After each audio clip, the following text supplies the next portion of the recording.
ខឹងខុសខឹងខាតខឹងធ្វើអ្វីខឹងប្រើសំដីមិនចេះគិត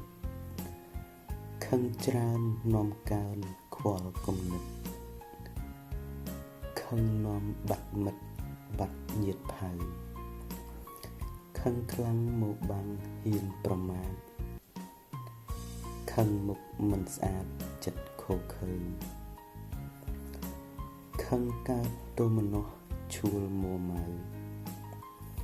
ខឹងនាំឲ្យក្តៅរោលពេញប្រាណខឹងនាំសៅមងគ្រប់ទង្វើ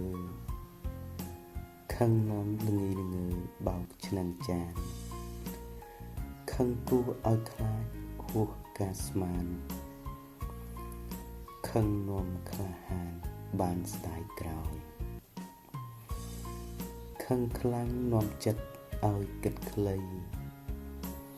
ខឹងបាត់អ្វីនាំធ្លោះធ្លោយខឹងខ្លាំងចិត្តហ៊ានពៀនបណ្ដោយខឹងខ្លាំងនាំឲ្យខូចគេឈ្មោះ